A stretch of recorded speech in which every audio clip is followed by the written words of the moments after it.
WCLN 1170 Radio and Star Communications Channel 16 proudly present the We Should Know Show, an upbeat, informative look at people, places, and issues facing our community. This education-based analysis of issues will remain positive and informative. Now, here's your host, J.W. Simmons, as we consider closely what we should know.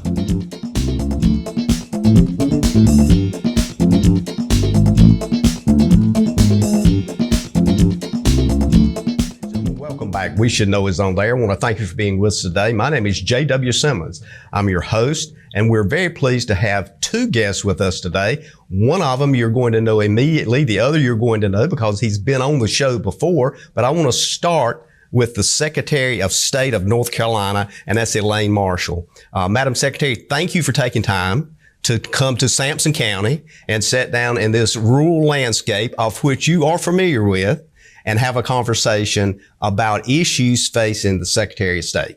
Thank you for the invitation. I'm delighted to be here. You know, when I was in the Senate, I represented 4 precincts out of Sampson County. And when you represent part of the county, you represent all of it. So this county is very near and dear to my heart. Absolutely. And John Maron, thank you for coming back. We've had a conversation about fraud. We've had conversations about issues that are so critically important to people and scams in the past. And you've been very, I guess you have blessed us by taking time to come to Sampson County as well. And this time you brought the boss. I did indeed. I did. Absolutely. I appreciate it. Always a pleasure to come and talk to you, JW, and to talk about fraud prevention and how our office can be of assistance. Absolutely. Madam Secretary, and I feel sometimes I need to say more than Madam Secretary, maybe the Honorable Elaine Marshall, because you've been in this job. I looked at the dates and I'm thinking 1996, you decided, well, maybe the Senate is not really what I want to do. I want to be the Secretary of State of North Carolina. That's quite a few years, and you have sustained that with a major margins in the election every time. Well, yeah, you're right. 1996, I became the first woman elected to executive statewide office. Mm-hmm. I was not in the Senate. It wasn't a direct route. So I really did enjoy my Senate service. But this was a whole new challenge. As a practicing lawyer, I used the office and I knew all of its many problems. It was not very efficient. The employees had difficulty answering questions, just on and on and on. And the incumbent Secretary of State was leaving office, mm-hmm. and a lot of people thought I had the skill set. And because I had used the office as a lawyer, I look at it sort of being a boutique attorney general. Mm-hmm. So many of the things that we do are really based upon the law, and I'm a mega law firm. Sure. So it was right up my alley. The public believed that I had the vision for the job and the ability to do it. I had to win the primary, and then the race to have the office was against Richard Petty, which a lot of people didn't think would be possible, but it turned out that people thought I was better equipped for that job. So it's been a great opportunity to serve the people, and I'm just thrilled. I know that at the beginning, I was under an intense scrutiny, microscope. When you're the first to do something, the spotlight is really on you. There are naysayers that would say a woman can't handle this. Back then, these kinds of things. And I was determined they were not going to be right. I was going to solve the problems, improve the office, modernize it. And we changed the ship of state. My leadership team. The agency is not that large, so you can, with the right leadership and people understanding why they do what they do. When I came in, people knew they processed papers, but they didn't know. They didn't understand that when people come to us to start a business, that's the hope and dreams for their future. Mm-hmm. Sometimes they put everything in to start a new business. They take out their retirement funds, that maybe they borrow loans. Sometimes they put it on credit card, but they invest their time. And when we see some of these businesses that struggle, we've seen marriages that have broken up over it. We see health-related issues that come from stress. So I'm very committed to try to help the entrepreneurs and small business owners of this state become much more successful. We're going to talk about a lot of that, and I would go into a lot of the details of your career and some of the specificity of awards you have won and some of the doctoral degrees that you have. But then we couldn't talk to John over here, so I got to kind of get him on board here. John, I want to thank you for being with us. Of course, you're a graduate of UNC Chapel Hill. Go to Chapel Hill. We'll have to mention that, and I'll probably get some fallout on that as well. But you're Director of Investor Protection and Education Services with the Securities Division of the North Carolina Department of State here. And I think that Secretary of State name on that says how critically important your job is, because that job, and we've talked about this a bit on the air, has saved a lot of people a lot of money. And a big part of your job is the educator role. And you do that very well. Your team, I understand, has literally presented in all 100 counties in North Carolina. Yes, we have. I'm very proud of that. We did that pretty quickly on in my time with the Secretary of State's office. But we continue to do that. We have done, I think, between us, over 1,700 different outreach events. We've talked with over 147,000 North Carolinians during that time. Wow. So, I mean, it is a very rewarding job for me. I enjoy getting out and talking to people and sort of explaining how scams work and how they can protect themselves. I do some of that, but John is really good. He's funny. And people, when he tells these jokes, people remember the point he's trying to make. I'm not nearly as funny. Well, he's got a great educator feel about him. You know what I'm saying? That's right. As an old educator, I can sense that. He gets pleasure out of informing and educating people. Is that what I'm hearing? Well, you're very kind. I do enjoy it. Yes. You mentioned UNC. I did originally go with the intention of becoming an actor, a great thespian, but I realized I didn't have the talent of Pee Wee Herman. So I channeled. Now the truth comes out. I channeled it in other directions. So, I've always believed in public service. Yeah.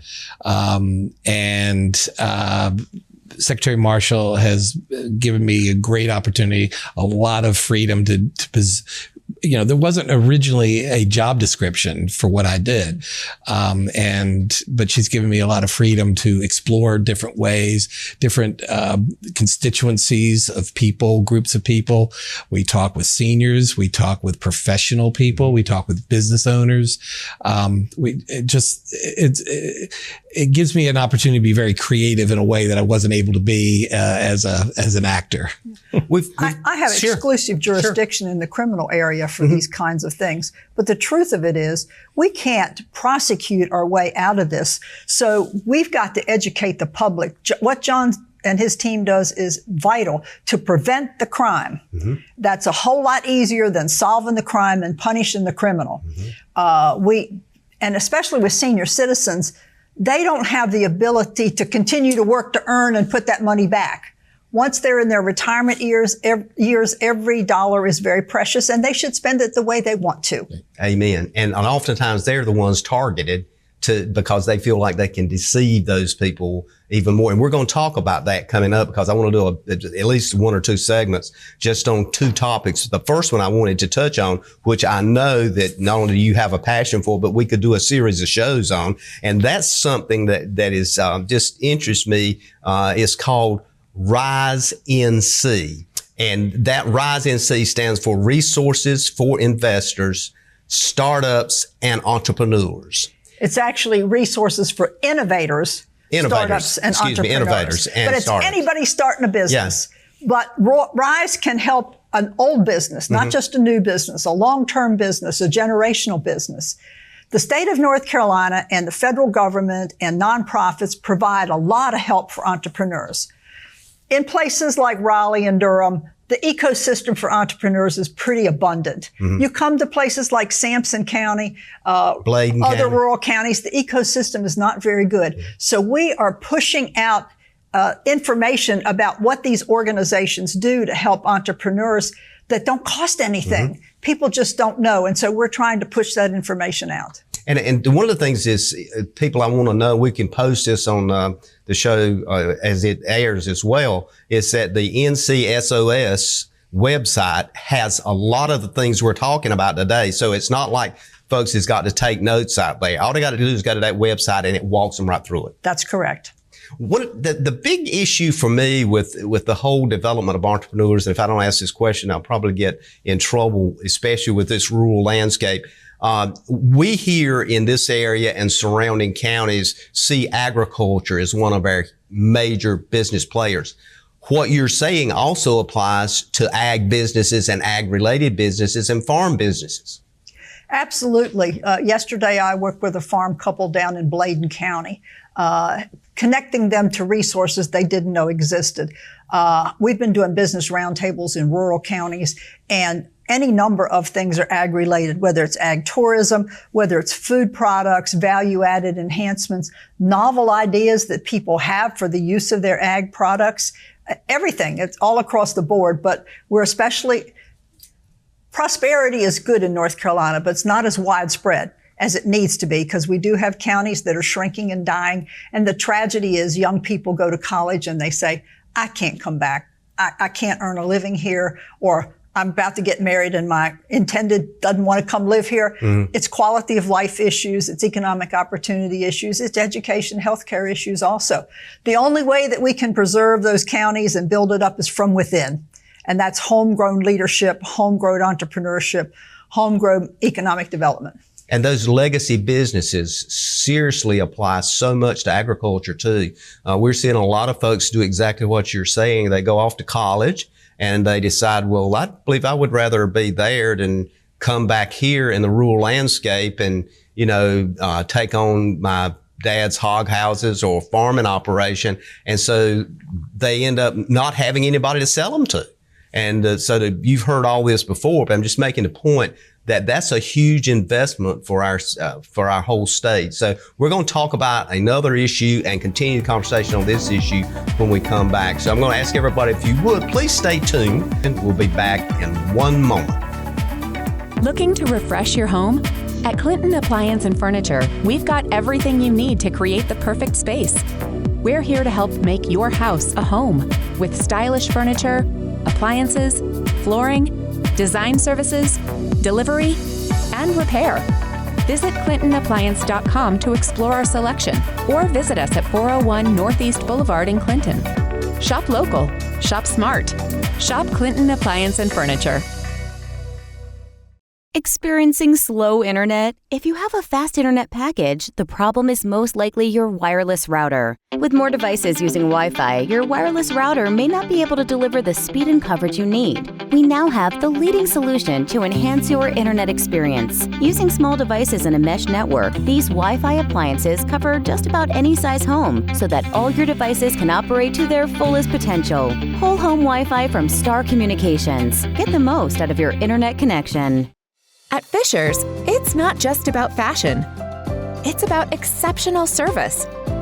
Experience top-notch customer care and find your perfect look. Visit Fisher's today and feel the difference.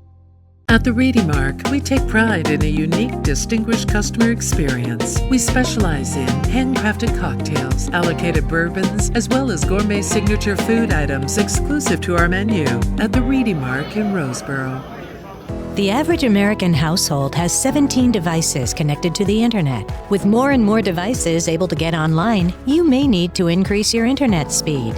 Call Star Communications today and let us help you select the package that's right for you. Ladies and gentlemen, welcome back. Thank you for being with us. We Should Know's on there. I want to thank you also for being here today for the show we have, which is the Honorable Elaine Marshall, the person that heads up the Secretary of State. In fact, the first woman Secretary of State in North Carolina. It started in 1996. With us also is John Maron. Thank you for being back with us. Also, I want to kind of go back to that whole process of business and the importance of business growth. You've put a lot of emphasis in that, Madam Secretary, and your website shows that. The detail and the analysis. But figuratively speaking, that is part of what the Secretary of State job is to support And when licenses are needed, when things are needed to be validated and verified, you're there for that purpose. We're to support economic development, the formation of capital, which is businesses, investments, those kinds of things. And I do have some consumer protection. I'm a country girl. I'm from rural Maryland, and I know what it's like to feel like a second-class citizen because you're not connected with government. You think the government doesn't care about you, and you're just out here floating around. My goal is to try to close the rural-urban gap, make sure that rural counties feel like they're valued, North Carolina sees them, and to almost spoon-feed the information to them about what's available. When somebody files a new entity, like an LLC, and that's mostly what they are, corporation or nonprofit, they get a bulletin for, in this case, Sampson County. Or if they're in Duplin, it'll be a Duplin County bulletin. It will give them the name of the person, the desk telephone number, and the desk email address for a certain function that over 4,000 business owners who we surveyed them about in 2022, said they wish they would have known, the resource that they wish they would have had, the top 3 categories of things that said that were obstacles for them. One was government regulation, one was access to capital, and the other was back office functioning.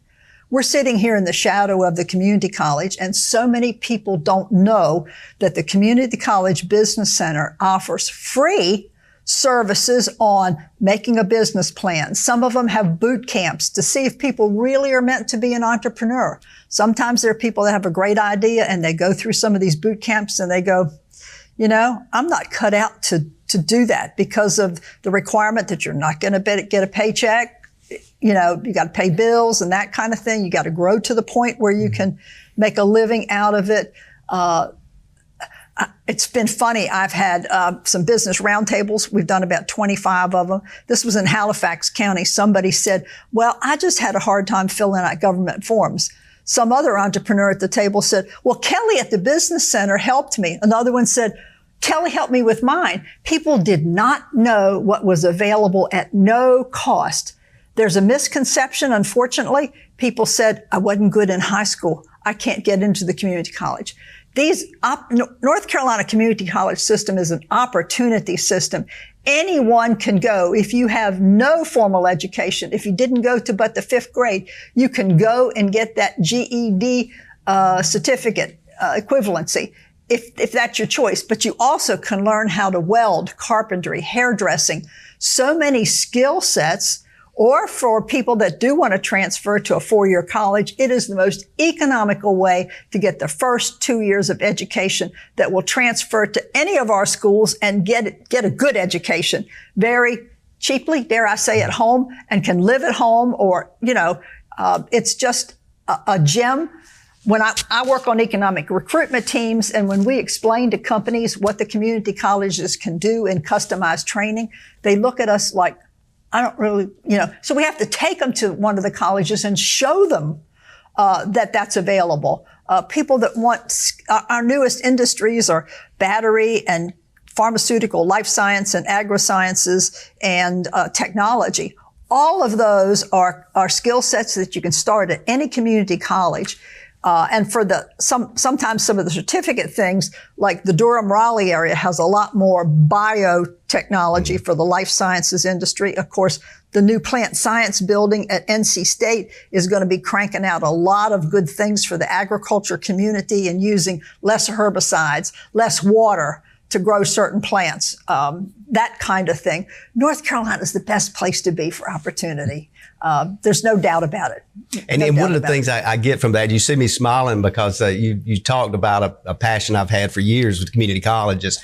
And I think people really don't understand that there is wealth in these trades courses that goes far beyond what a degree on paper has. Absolutely. And I think they miss it. Plus, they can move right into a business after they do whatever they need to do to get the skill set for those jobs. I was recently at Central in Sanford, and one of the complaints that they had was they have a 2-year engineering program, and they can't keep students to the end of the curriculum.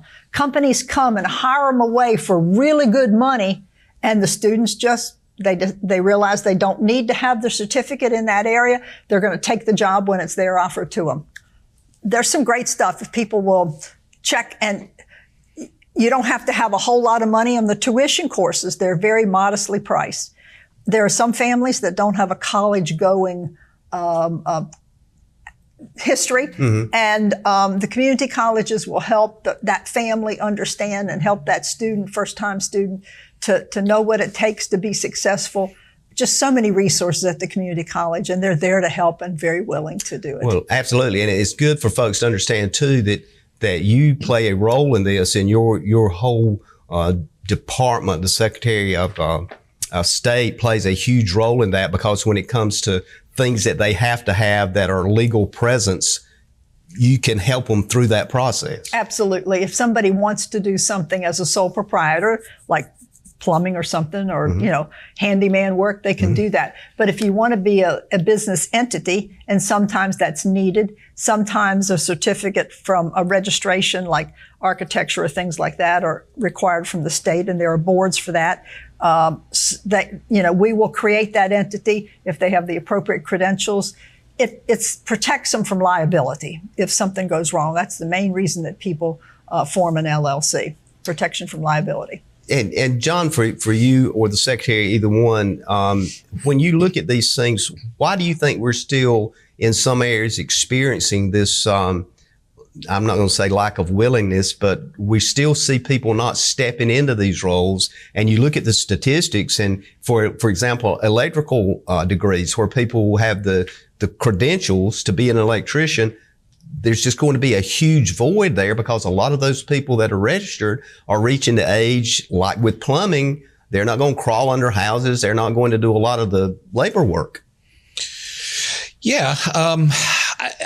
You're asking me why are people not doing it? I'm not sure I know the answer to that. But people are looking for opportunity where they can, and if they can use the skills and the talents that they have in other ways, I think they are pursuing that. I mean, we live in the internet age, and there are whole classes of jobs that didn't exist when I was a kid, or could even imagine that you could make money doing TikTok videos or something like that, and this generation is figuring it out.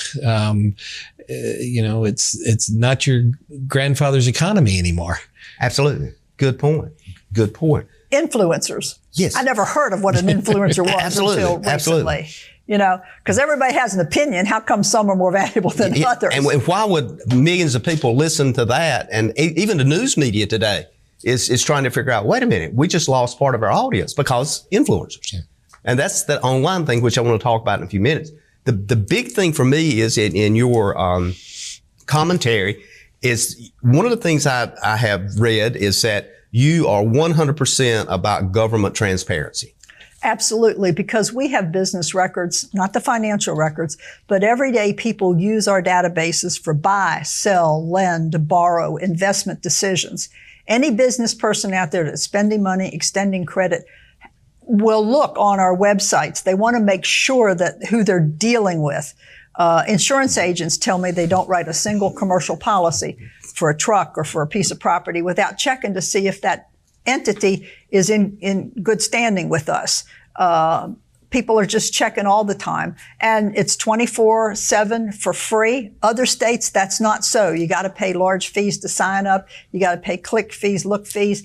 As long as there's breath in my body, it's going to be free because we're fee for services. People pay to deposit that information there.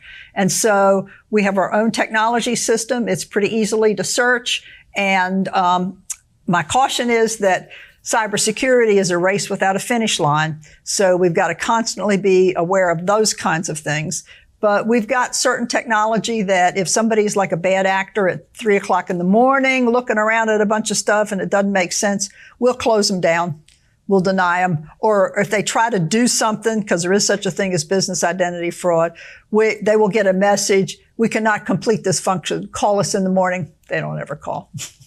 And that's one thing that when we come back from this break that we're going to be taking in just a moment here is I want to follow through on the part of talking about scams, John, and other things that you guys do on a regular basis. And you just said it. I mean, you're on top of this, and your office also when you look at the Secretary of State, you have an enforcement division there. That's correct. There are parallels between the Attorney General and the Secretary of State as far as law enforcement authority in the state as well. That's correct. And the Attorney General and I and the Insurance Commissioner work together a lot because we jointly do these scam jams where we educate people about scams. And we say there's no wrong door. If you call the wrong agency, we'll get you to the right one. But there's also a new resource. The United Way and AARP have created 211, where folks that have a complaint can call and they will route them to the right agency. These people are skilled in asking the questions and get them to the right agency. So it's dialed 211 if you think you've been scammed or want to report something. And it's not only, as you just pointed out, it's not only government in the sense of transparency, but it's government in the sense of action. Welcome to Cork and Brew Roseboro, where you can enjoy your favorite coffee, fraps, smoothies, bakery items, sandwiches, and select beer and wines while reconnecting with friends and family. Sit down and enjoy the experience. Come on by and give us a try.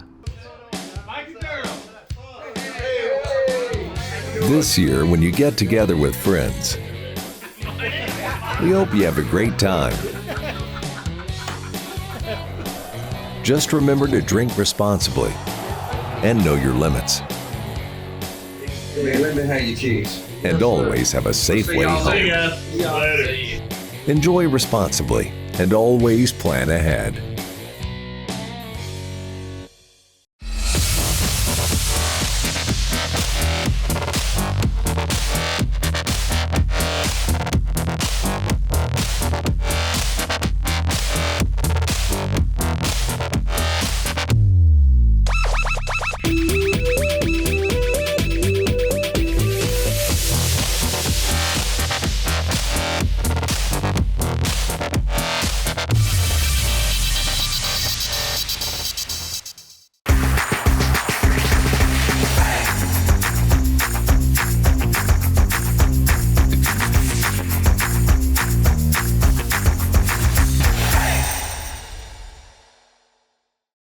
Since our inception, we have distributed in food and supplies over $3 million worth out of Salemburg, North Carolina.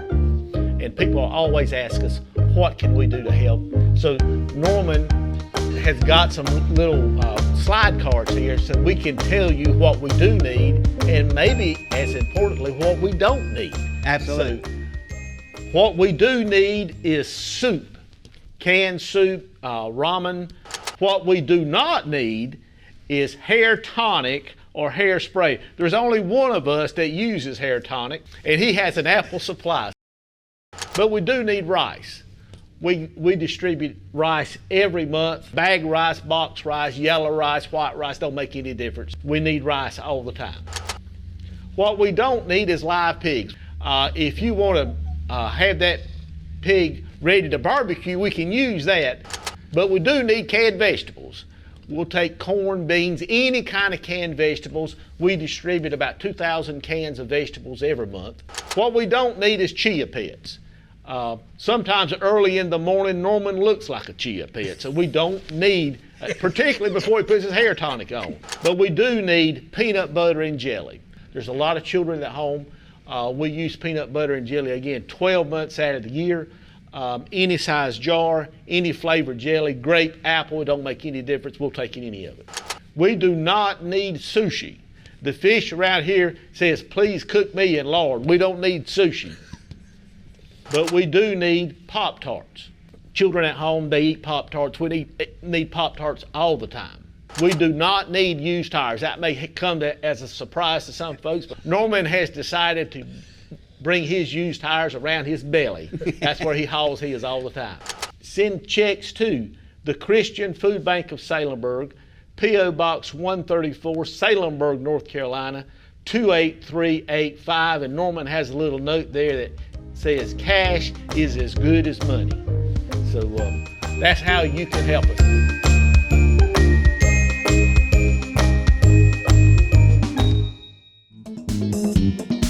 Ladies and gentlemen, welcome back. We Should Know's on there. I want to thank you for being with us today. My name is J.W. Simmons. I'm your host. We're coming to you from Star Communications TV, Channel 16. It airs on Tuesday at 2:30 every Tuesday at 2:30.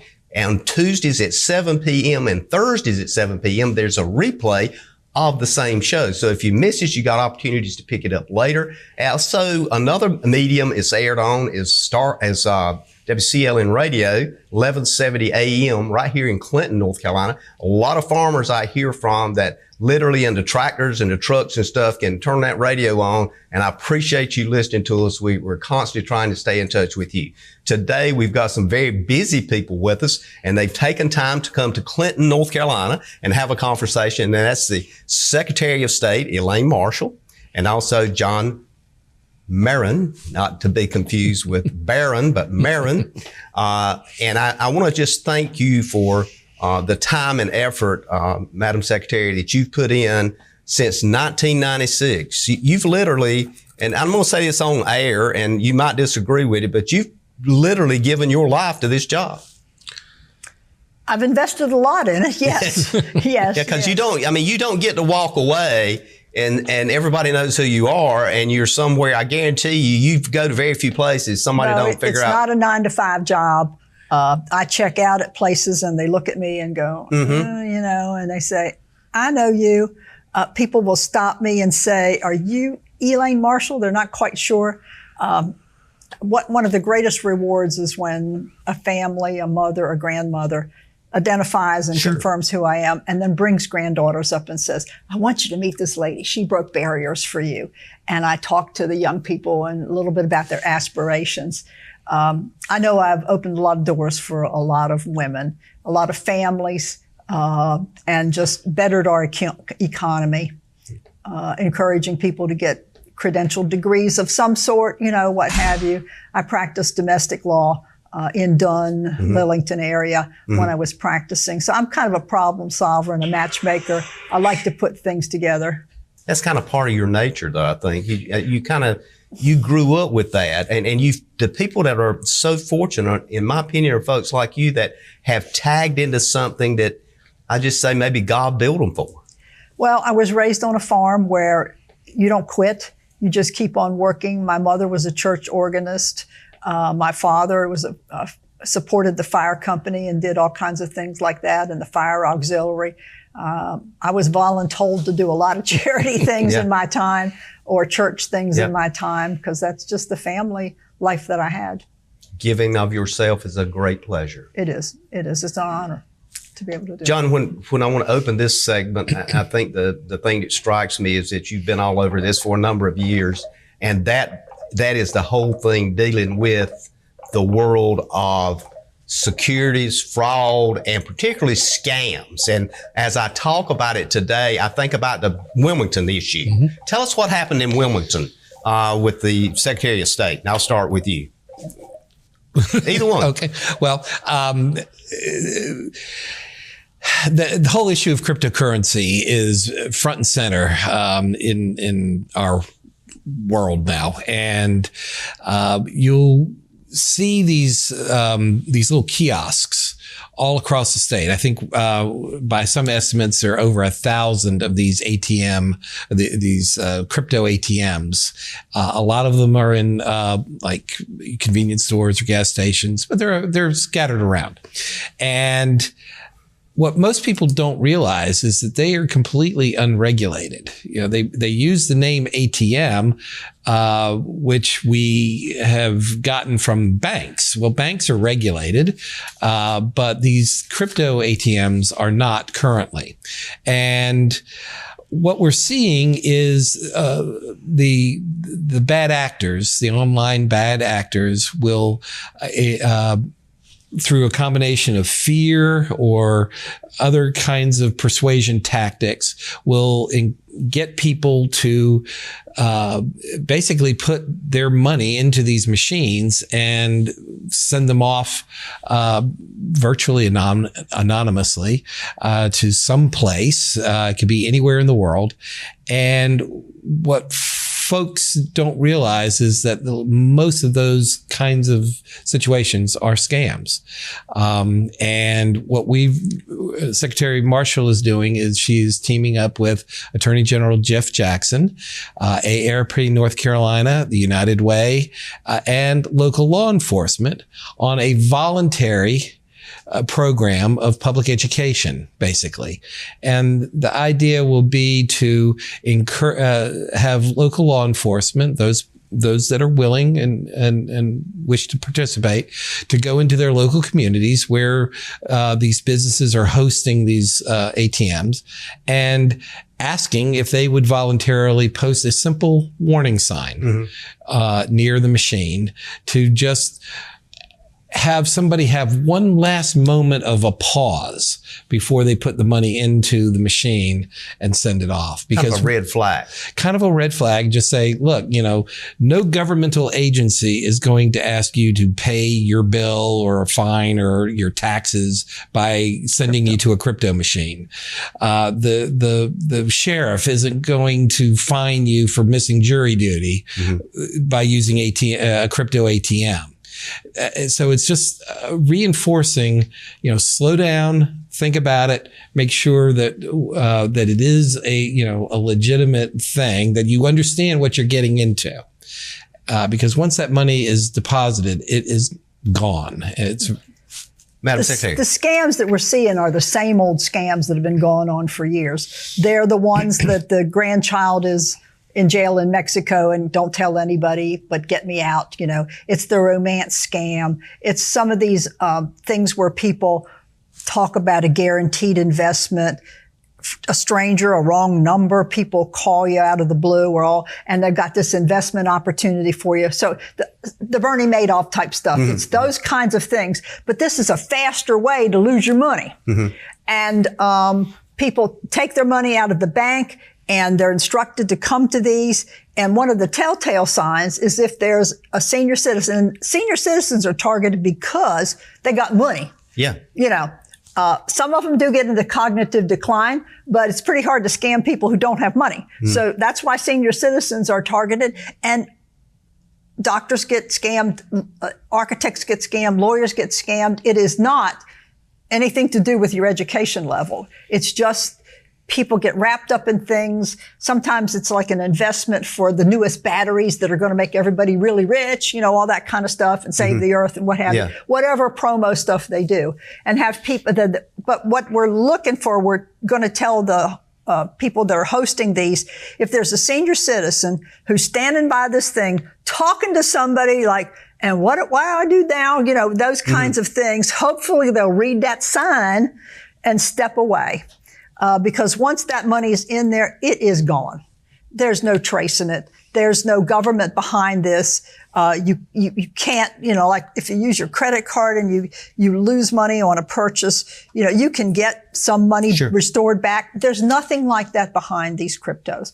I'm not talking about crypto, whatever good, bad, or indifferent you think about it. In this case, it is just a methodology for people to transmit money. Do you see this thing happening statewide? I know you had the event in Wilmington, but is it happening throughout the state where folks can go to these particular ATMs that are? We've been following up on some complaints just in the last month. 2 complaints, $8.2 million losses.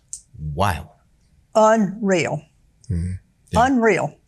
Yeah, it's not localized to Wilmington. It is all across the state. As I said, you can go online and look. You just, as the Secretary said earlier, you just type in crypto ATM near me, and it'll tell you. There's probably one within spitting distance of here, here in Clinton. Well, and it's troublesome, John, because you and I have talked about over time how much we need to educate folks just as to what crypto is.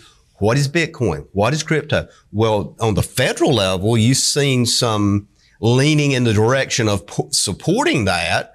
I don't want to get into that world, but when you hear people say, well, it seems like it's something that would be good to have, but I'm still very skeptical because I don't see any any solid backing of anything. Consider me old-fashioned, but we see scams of all types of investment, not just crypto.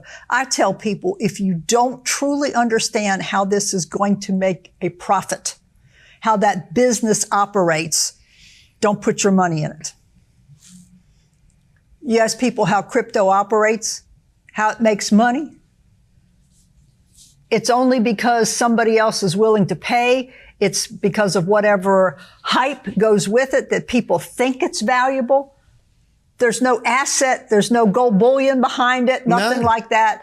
No wealth fund of any country supports it. Nothing tangible at all. Yeah. Unfortunately, it's used by criminals. It's used by terrorists to get money from place to place. So, it is evolving. I mean, there is, legislation, as you mentioned, that is pending, that is going to try to figure out the federal regulatory scheme, and state laws in a lot of these instances are tied to what the feds do. And there's been a lot of ambiguity, up until now. There was legislation that has been passed that was signed into law that dealing with stable coins, and those are a type of crypto that is pegged to some underlying asset that does have some value. But this is very evolving. As the Secretary says, if you don't understand it, the one thing we do want folks to understand is crypto is very volatile. It can go up and down very quickly. You can gain a lot of money and you can lose a lot of money just like that. It is designed purposefully to be decentralized. And so when you deregulate it, and so when you take away those guardrails, those traditional investor protection, consumer protection guardrails, makes it more difficult. We'll take a quick break. Ladies and gentlemen, stay tuned. The last part of the show, you want to stay tuned for this because it's going to be very important. We'll be back in a moment. Providing fewer commutes, more backyard offices, and crystal clear meetings. Providing less, you froze up, and more presence in your presentations. Providing a better internet experience. Providing possible. How can your friend save you money? It's easy. Refer a relative, coworker, neighbor, or friend to Star Communications. Friend signs up for high-speed internet service. Friend's new account is confirmed. Friend gives your name to our service representative as the one who referred them to Star. You receive a $30 internet credit. It's just that simple. And even better, receive a $30 internet credit for every referral that results in a new confirmed account. High-speed internet from Star Communications. Refer a friend today. We find in life that some things just go together. Like peanut butter and jelly, cheese and crackers, steak and potatoes, and of course, milk and cookies.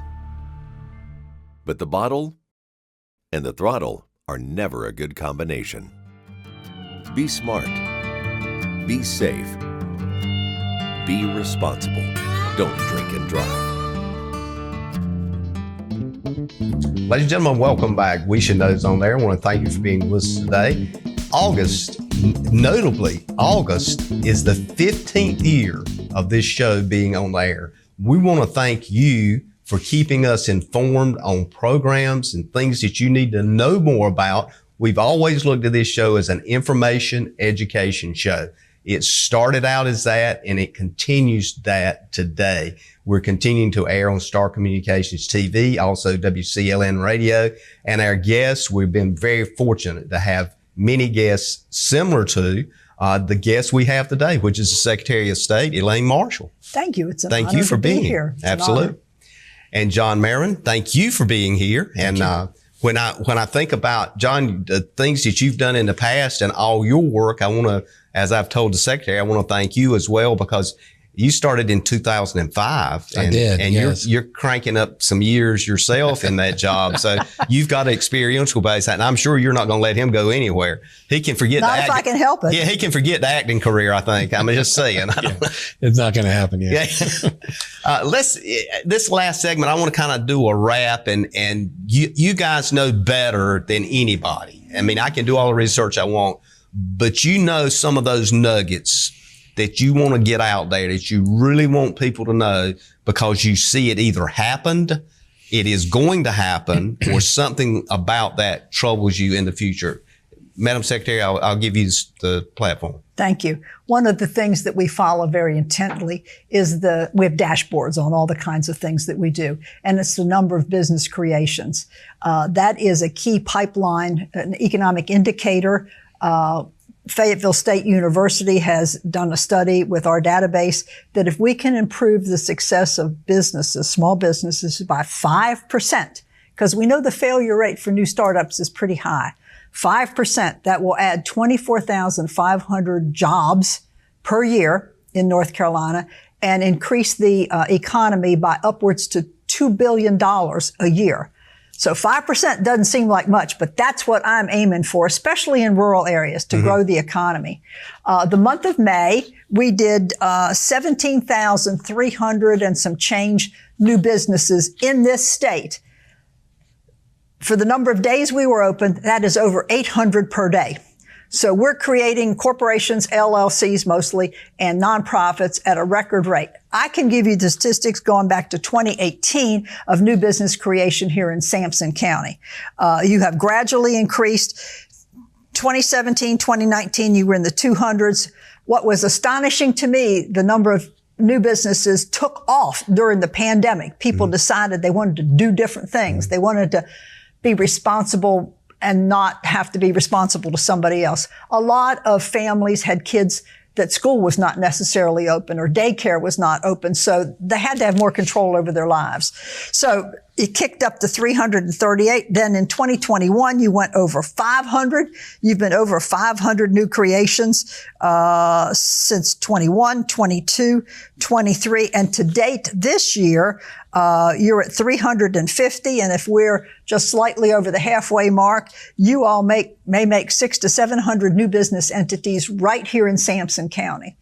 My goal is to make sure that they know what resources are available to them, where they can get loans, how they can be ready to go to get that loan, how they can get help with back office operation, mentors, how they can find other people to solve the same kind of problems. We have a lot of group therapy with entrepreneurs getting together with each other. At some of our roundtables, we've had people find each other and started business arrangements. One needs the other, and they can capitalize on each other, which is quite a beautiful thing.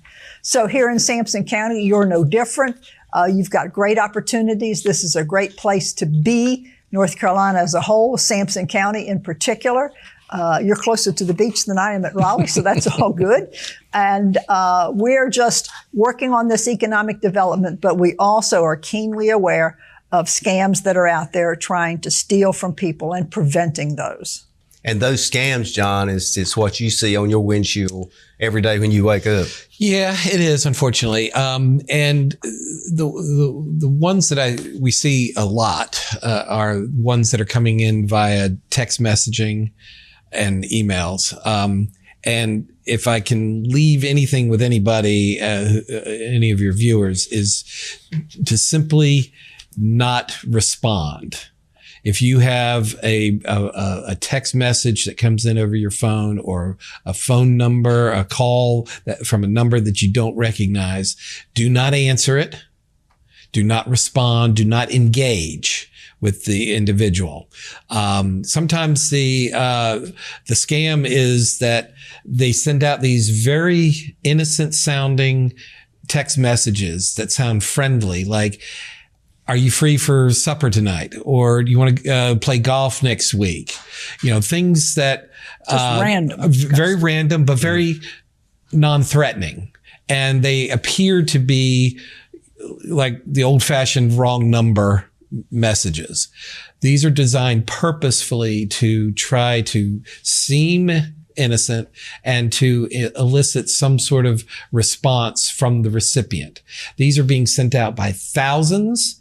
And they're looking for one or two people, or as many as they can get, who will take the time to respond. That is the door opening for the bad guys to try to foster a relationship. And this is a relationship that is built on lies. And it is completely, almost exclusively over the internet. You never actually meet the person who is fast becoming or trying to become your best friend.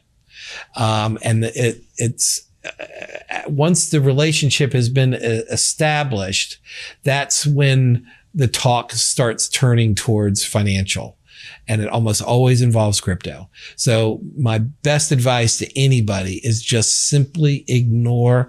There's a thing on the phone where you can report and delete, spam.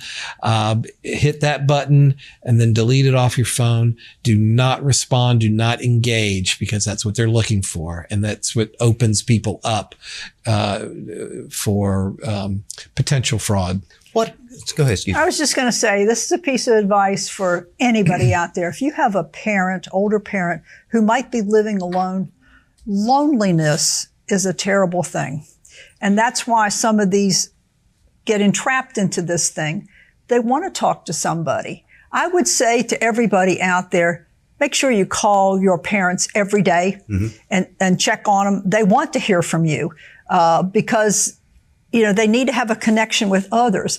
You need to make sure that other is somebody from the church group, somebody from their bridge circle. Even if they're not doing these activities now, you yourself call them to find out and spend time with them. Not just, hi, Mom, you up this morning? Good, bye. No, chit chat with them. And so, loneliness is a horrible thing and it can breed a lot of problems. And one thing to piggyback on that, North Carolina, this is a shout out to the North Carolina Department of Health and Human Services. They have partnered with UNC Asheville to create a website called Social Bridging NC. And it is an attempt to help those people who may be socially isolated to have interaction with others. And it allows for entities at one part of the state that may be offering live virtual programming for somebody in the western part of the state to tap into so that they can have that interaction. So kudos to the Department of Health and Human Services for developing this. And I encourage folks who may want more information to go to Social Bridging NC. Well, I'm going to keep John Maron on speed dial on my phone. So I'm just going to go ahead and put that out there. So if I run into the slightest thing, I'm calling this guy. So I know he's going to take care of it. He's the one. He's the one. One of the things that I won't try to get this in, we got about a minute here left. How has AI, alternative intelligence, impacted the scam market? Has it increased that person that is real when it's totally fake? Has the elements of a new technology changed that ability for the evil people to get in? Yes. It certainly makes any scam more potent, dangerous, because it's believable. Yeah. AI makes it a voice, makes a photo sound believable. It can mimic so many things because it's machine learning. And so it just makes it more potent, which is why what John does is so very important. Well, I think that's one of the reasons I like doing this show, because we sat down with real people, and you guys, as long as people like you are willing to come and have a conversation with us, and again, thank you, Madam Secretary, for remembering the folks in the rural area, and we share a lot of commonality as growing up on a farm. So when you're in this area, that there's people that can really identify with you, and you're able to communicate because you know what they're dealing with. Yes, sir. And John, I definitely think that going forward, there may be some areas that happens if we can, help broadcast that out a little bit, or push a message, Madam Secretary, out that would help you. We're certainly glad to do that, because what you're doing is helping those people that are most likely to be the ones that's going to be, victimized. Sadly, that's true. Well, we appreciate you're giving us an opportunity to talk about this very important topic and to talk to your viewers. So thank you. Well, just know that anytime we're glad to have you here today, and we'll be in touch with you if something comes up. We need to do something here in Clinton. We're glad to do that. We can also do a video link if we need to do that, and just looking at your time schedule as well. But we want to stay alert and dialed in. So thank both of you for being with us. Ladies and gentlemen, I want to thank you for being with us today. The name of the show, again, keep in mind, is We Should Know. We're on every week. This is August. August month is the month that we started. So we want to keep reminding you, 15 years doing this, apparently, it's because you, each and every one that watches this show or listens to this show, keeps us informed on things you want to know more about. More in-depth look, something at more than a second. So ladies and gentlemen, stay tuned, stay in mind. We'll be here if you need us. And as always, may God bless. Thank you for tuning in to this week's episode of We Should Know with host J.W. Simmons. If you have a question, comment, or suggestion regarding this or any episode, please send your emails to weshouldknowedu@gmail.com. And remember to tune in every Tuesday at 2:30 for another informative episode of We Should Know.